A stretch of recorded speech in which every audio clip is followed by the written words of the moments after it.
Hey everyone, it's WD Comments, where I make the comments around here unless you want to. I will say there have been a couple of things that have changed in this video. It's been revised so many times because of different things that have come out of idols and fashion, especially in the last 3 months when this video was initially written back in January. So there are some changes that you may not notice, but I will continue to pop up here and there. Future me will, because there are some things I want to smooth over in terms of some of the context. But with that being said, I hope you guys enjoyed the video.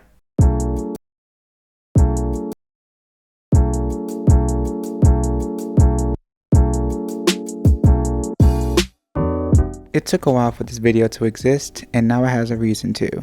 Happy New Year everyone, by the way. If there's anything to note that has gripped the K-pop fandoms by storm, it's fashion. Specifically, luxury fashion and its connection to their idol fave. For a year and a half, late 2022 to 2024, K-pop idols and artists have suddenly garnered new seats at the table of haute couture shows and fashion week. To which I ask, why? No disrespect to those that got in the past year, but it did wrap my brain in curiosity. Was it because K-pop fans banged on the door to get the elitist fashion industry to notice their faves? Couldn't be, because they are still picky about who they choose to champion as brand ambassadors no matter what outsiders say. Is it because there's a sudden crop of K-pop fashionistas taking over the industry? Not necessarily, at least not being taken super seriously. Could it be the luxury fashion industry seeks opportunity through certain K-idol fame as a market value to exploit, while their big labels share the glory and the money? Now we're talking.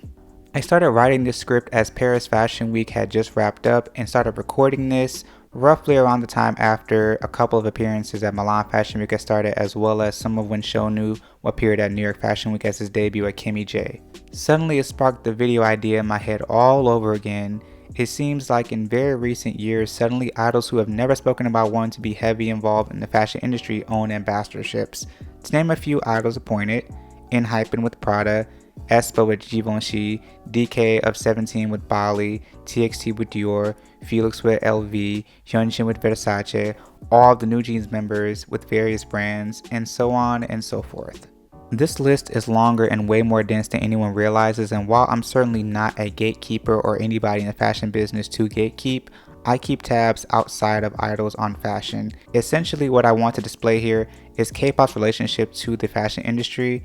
This is an outsider's point of view perspective. This is me diving into what I observed, analyzed, and noted to answer the question of what does K-pop idols have to do with fashion, and how do we get here?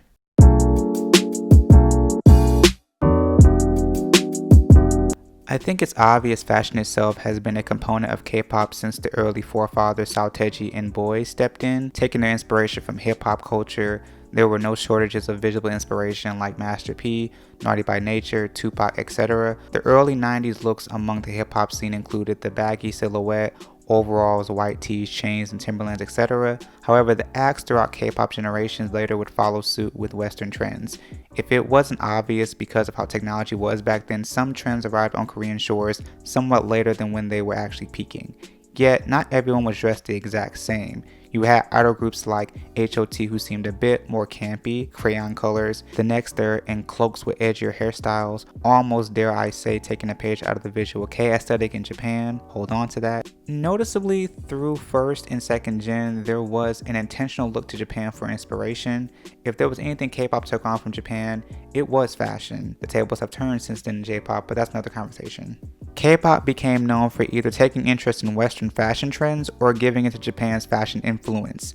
Some decided to switch between both to showcase versatility, which is why if you ask fans of the first, second, even a little bit of the third generation what made K-pop visually stand out, that may be a large part of it. This is how you end up with non-K-pop fans either confusing K-pop for J-pop or claiming everything was co-opted by Western fashion looks. Albeit there's some truth to that, the blend of those aspects created something visually captivating in a sense. Whether it was the cuteness of groups like Twice and Girls' Generation that for some borderline on Japan's youthful kawaii vibe, or the hip-hop aesthetics of groups like Big Bang or Block B, the journey to get to this point of high fashion in the sense of luxury name checks we know today have been a long one. Then in came an anomaly that seemed to bypass the norm that came in the late 2000s, early 2010s.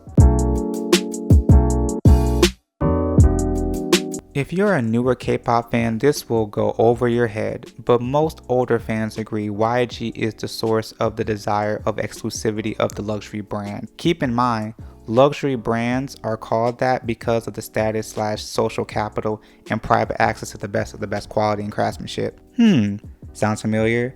YG should have made this their tagline with the idea of exclusivity. The same label that houses, quote, not idols, but artists, who better to fit the bill of the best exclusivity than the king of K-pop himself, G-Dragon. G-Dragon, throughout his quickly rising solo career, was becoming a fashion darling and being talked about among circles outside of music. His blend of the high-end plus street fashion and the avant-garde brought him enough notoriety to bring him an entire conglomerate. The LVMH conglomerate, as we know today, are the parent company of well-known clothing, jewelry, and alcoholic products. You have to imagine how much intrigue you'd have to drum up in order to bring a multi-billion-dollar empire to the doorsteps of your agency in a small country willing to invest $50 million USD. Not to mention, Karl Lagerfeld and G-Dragon became well acquainted, with him attending the Chanel cruise show annually and Fashion Week. However, G-Dragon didn't stop at Chanel fame. Although being the first Asian male ambassador didn't hurt, he attended Jean-Paul Gaultier, Yves Saint Laurent, and more. And that's just the luxury brands alone, not including the streetwear brands that became household names. All of these events led to him becoming the first Korean musician in the Business of Fashion 500 index profiles. For context, there were only 7 Koreans with a Business of Fashion profile by 2015, with G-Dragon being the 8th. Fast forward, and GD has created Peace Minus One, which has sold out and praised Nike collaborations. To say that the luxury fashion shtick has become normal to him would be an understatement. Nevertheless, without him, this conversation wouldn't exist, and because of him, it's becoming a reality. Being able to roam around on stage in custom-made pieces for your tour was out of range for idols and their company, until G-Dragon stepped in. But did I forget someone? In comes Chaelin Lee, aka CL, who alongside GD and his mutual friends, former 21 stylists Jin and Daniel Lee, brought a new flavor of style to Korea. Similar to GD, whether it was experimental or high-end luxury, CL knew no bounds. The group 21 was very limited in their creative control except for one thing: fashion. CL did go on record saying that they would be with their creative director, which they were all friends with, and be able to rework vintage pieces and make a lot of their own stuff, whether it be on stage or even in their photo shoot. And it didn't take long for 21 before Jeremy Scott and Moschino got their hands on them. It became an integral part of their image, and not to mention CL's chance encounter with the daughter of the Chrome Hearts family early on, that leading to 21 and Chrome Hearts collaboration, and the rest seemed to be history as CL and even Dara expanded their own reach. CL seemed to purposely avoid ambassadorships in order to remain autonomous, yet her ability to access couture and name-check brands, models, and designers never faded. From being the first Asian pop star to wear Maison Margiela, a Jean-Paul Gaultier mannequin, the list of people she's attached to grew, and so did her respect for her in the industry. Ultimately, she followed GD a year later after him to become the second Korean musician and first female in the Business of Fashion 500 index. One thing is certain, her tenacity in these spaces have helped her lead K-pop stars to being taken more seriously. Not just as promotional tools, but potentially, dare I say, industry tastemakers, which coming from an elitist collective like fashion is actually completely unheard of. Side note, shout out to winners Minho for making his own name as a fashionista and following their footsteps. But as the times shifted, YG aimed for luxury brands for an entire group after getting the fashion industry's attention, and in 2017, it started.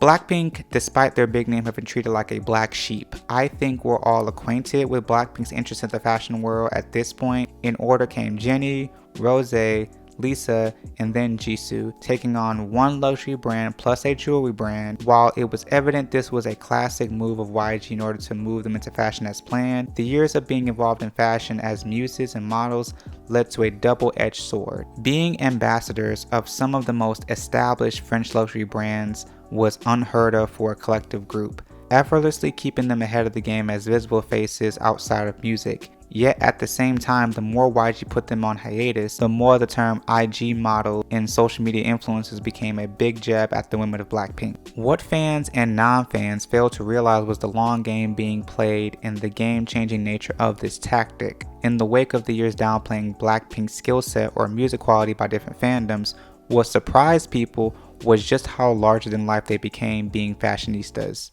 For example, Jennie Kim revitalized Chanel's demographic. No longer was Chanel exclusively a brand meant for older audiences. Jennie's ambassadorship gave Chanel a boost in media impact value, and more people started to recognize Coco Chanel. And Chanel being Jennie's signature brand, she became the human embodiment of it. Rosé's little black dress at the 2021 Met Gala suddenly became more of a notable thing by K-pop fans to notice, as well as Lisa's pop-ups at Celine shows, and Jisoo breaking the norm being the first K-pop star on France's Vogue cover in 2023. These things may seem meaningless in some people's eyes, but as the last few years have shown, K-pop companies have a big interest in fashion shows and showing up for brands. Blackpink was a test group that became the foundation of this idea for multiple K-pop companies. I would say that Blackpink is owed an apology for overlooking their impact and influence as fashionistas. There's something to be said about YG's plan of getting all four girls long-term deals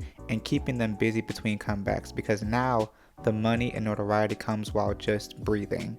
You could say Blackpink was the foundation to the phenomenon and possibly the last straw that broke the camel's back, because we then had EXO Kai and Chanyeol, aespa, LE SSERAFIM, and so forth. Even a certain boy group in the generation became notable for their own brands as they left for the military. BTS is the most successful pop group of their generation. They are more known for music, yet here they are on this video. Well, this is a note to keep in mind the marketing strategy behind the boys. They and the rest of the big hit team knew they didn't have to look hard to pull branded clothing. Although this mostly relates to everything post 2018. By that point, it was clear they had the status to gain access. Yet from my knowledge, it was said BTS wanted to remain autonomous and not be tied down exclusively to a brand early on. A brand ambassador requires constant promotions and event appearances, alongside a photo/video campaign, promotion, filming, and posting. A fashion insider claimed that fashion houses have hoped that BTS will wear them pre-2021. However, some recall the Kim Jones Dior designed pre-fall collection inspired stage costumes during the extended Speak Yourself World Tour, which was proclaimed as the most high-profile fashion collaboration by a boy group ever. Bringing us to the current climate predicament as we see it today, where ILIT jetted off to Paris Fashion Week. None of the members are well established as public figures, yet here we are. This is one of the many turnoffs about the new trend because it drives itself into confusion territory. We know the point of Fashion Week is to sell clothes to consumers. That's the core idea for fashion weeks and shows all around the world. But if you're not working in the industry on business as a stylist, production crew, photographer, or even a journalist or public figure to promote the brand, why are you there? This is one of my more extreme cases of confusion with the trend, and I do call this a trend of pulling these newer idols to Fashion Week. But I already had my gripes with Hype specifically. They've been the biggest culprit of this, starting with ILIT's brother group ENHYPEN when they announced them with Prada. It rang no bells to me initially how that pairing worked both visually and business-wise. Yes, you can get publicity out of them, but who is the audience through them that are the consistent buyers? Not to mention the boys not really having any ties to fashion pre-announcement. Another example is New Jeans, were the fastest girl group members to gain ambassadorships. New Jeans' entire aesthetic had nothing to do with the luxury business, nor do their fans.